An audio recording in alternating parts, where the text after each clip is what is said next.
मेरा क्वेश्चन ये है सर आपसे, जैसे आप कह रहे थे कि बच्चों को मारा नहीं गया है, बट मेरा क्वेश्चन ये है कि उस टाइम पे प्रधानमंत्री जी कहाँ थे जब प्रोटेस्ट स्टार्ट हुआ था, जब बच्चों को मारा गया, जब बहुत वायरल हो गया सब कुछ। बात पहले भी की जा सकती थी। डिसीजन नहीं लिया गया ना सर, अब लेने का फायदा नहीं है। अब आ रहे हैं तो कुछ तो होना चाहिए ना सर, पहले होना चाहिए था। Good question. अभी आपसे बोला जा रहा था तो आपने भी डिनाई किया है कि मारा नहीं गया है, जो कि सरासर झूठ बोल रहे हो आप लोग। मारा गया है, सबको पता है, इंस्टाग्राम पे और सारी जगहों पे प्रूफ है हमारे पास, तो आप भी झूठ बोल रहे हो। You are good question. Protest के रिजल्ट में 20 दिन क्यों लग गए? इतना लंबा टाइम क्यों लिया? जब पता था न्यूज चल रही है सब जगह, तो सोनम वांगचुक 20 दिन तक भूखे हैं, फिर उनको अरेस्ट कर लिया गया, फिर वो हॉस्पिटल में चले गए। चलिए इतना टाइम यहीं क्यों से लगा? शुरुआत करते हैं, जो इनका सवाल है वहीं से शुरुआत करते हैं। प्रदीप भंडारी जी, चलो भाई, लाठी क्यों चलाया? सॉल्यूशंस की बात करें। लाठी क्यों जिसने चलाया? स्टूडेंट पे लाठी चलाई उस पे कार्रवाई होगी। कब जिसने होगी? पीसफुल पे, कब होगी? मैं बता। नहीं, अज्ञात नाम से, अननोन नाम से कई बच्चों के खिलाफ केस दर्ज हुआ वो already हो है। गया। कितने पुलिस वालों के खिलाफ केस दर्ज हुआ है? अंजना, क्या पर ये बात है? कौन करेगा पुलिस वालों के खिलाफ? अंजना जी, Pradeep ji, let's be realistic। Anjana बहुत रियलिस्टिक है। क्या? अभी मैं बता रहा हूँ, अभी वहां पे प्रोटेस्टर्स हैं और कई लंपन एलिमेंट्स हैं जो संसद उखाड़ फेंक देंगे, उमर खालिद के नारे, प्रधानमंत्री जी वाली कई, दो डिफरेंशिएट करना पड़ेगा।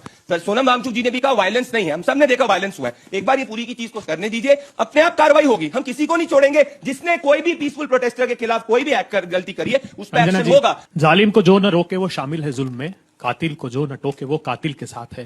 हम अमन चाहते हैं मगर जुल्म के खिलाफ, अगर जंग लाजमी है तो फिर जंग ही सही।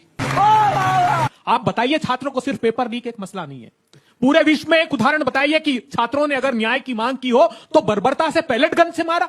ये कश्मीर की बहस में कहते थे आतंकवादियों पर पैलेट गन चला रहे, अरे हमारे छात्र आतंकवादी नहीं है, डंडों में कील लगाकर बर्बरता से मारा प्रधानमंत्री जी। आप दम साधे होठ सीए देखते रहे टेलीविजन पर। आपने एक वीडियो डाला, अंजना जी ने बोला प्रधानमंत्री जी मुझे दुख हुआ, मेरे देश का प्रधानमंत्री जी को इतना ज्ञान नहीं कि जो रिजल्ट 16 तारीख को आया, बोले 19 तारीख को नीट का रिजल्ट आया, जिसको परिणामों का पता नहीं, वो चिंता नहीं करता, उसको सिर्फ अपने राजनीतिक दल की जीत और हार के परिणामों से चिंता है प्रधानमंत्री जी। अरे बाप रे, ये तो धोती खोल रहा है। एक के बाद 152 भर्ती और प्रवेश परीक्षा के घोटाले हुए। आप जानते हैं भारत का इतिहास साक्षी है, एक घोटाला कैसा हुआ। डीमेट का एक घोटाला था भारतीय जनता पार्टी की सत्ता की सरपरस्ती में। सीबीआई ने सुप्रीम कोर्ट में कहा कि यह घोटाला इतना बड़ा है कि हमारे पास स्टाफ भी नहीं है कि हम उसकी जांच कर पाए। 10,000 करोड़ रुपए का घोटाला था। एक घोटाला, एक स्कैम ऐसा था जो बिहार में सजा जिसको हुई 2020 में जेल से छूटा, उत्तर प्रदेश में कांस्टेबल भर्ती परीक्षा में फिर उसने स्कैम किया। प्रधानमंत्री जी कहां है? डिटरेंट की बात कर रहे थे, कौन सा भय है बताइए ना। सत्ता की सरपरस्ती में आप अपराधियों को पनाह देते हैं। एक कन्विक्शन बता दीजिए, 12 साल हो गए प्रधानमंत्री जी, एक के बाद एक। और आज की बात नहीं है, शर्म करो, आज की बात नहीं है,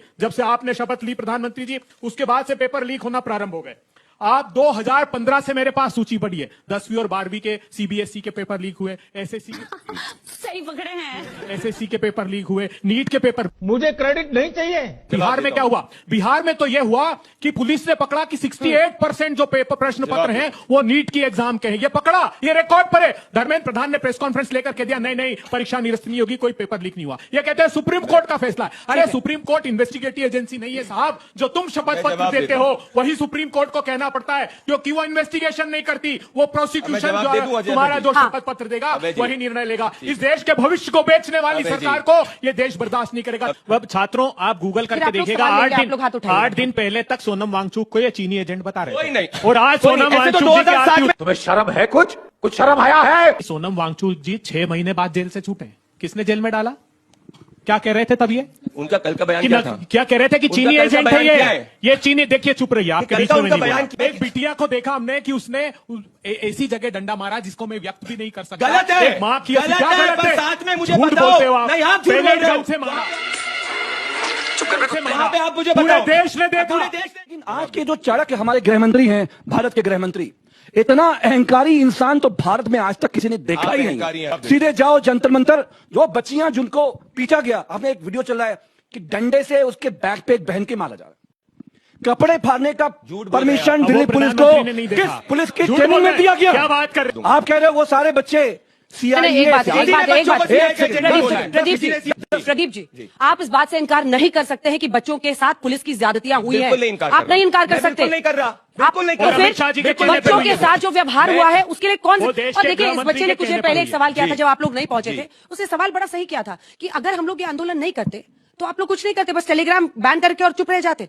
मतलब एक बच्चों में जो ये ट्रस्ट डेफिसिट है, you have to address. Anjana ji, उसके बाद वो आंदोलन पर उतरते हैं। अंजना जी, पुलिस ऐसा करती है। अंजना जी 10 सेकंड देखिए, समाजवादी पार्टी हो, कांग्रेस हो, बीजेपी हो, ये सब की जिम्मेदारी है कि आप उनको अकाउंटेबल बनाइए। लेकिन आज प्रधानमंत्री की सरकार है, हम किससे पूछेंगे? अखिलेश यादव जिम्मेदार है? मैं जवाब देता जिम्मेदार प्रधानमंत्री नरेंद्र मोदी है। एक जवाब आखिरी दे। बात, आप कह रहे हो ये कौन सा देश है जो अपने देश के नागरिकों भविष्य के ऊपर पैलेट गन से हमला करता हो? मैं जवाब देता हूं। ये कौन गलत सा पुलिस है? ये गृह मंत्री अमित शाह जी का पुलिस हमारे मैं- लोगों पे, छात्रों पे कोई नहीं। पैलेट गन से हमला मेरा करते हो? निवेदन है क्या आपसे। दिल्ली कश्मीर है? तुम्हें शर्म है? कुछ शर्म आया है? मैं क्या जवाब- हमारे बच्चे आतंकवादी हैं? कोई नहीं आज एक आतंकवादी है। RSS के नेता कोई ने नहीं कहा, आतंकवादी है। RSS के नेता ने कहा ये जितने बच्चे हैं इनके पीछे CIA है। किसी ने नहीं आप कहा। लोग पीछे CIA है? नहीं है। हाँ? अब मैं विदेशी जवाब ताकत देता हूं। है। चलो, ठीक अरे है। ट्रम्प साहब तो पहले ही आपके पापा है। चलो। फोन लगाइए, पूछ लीजिए विदेशी ताकत है किसकी ताकत है। चलो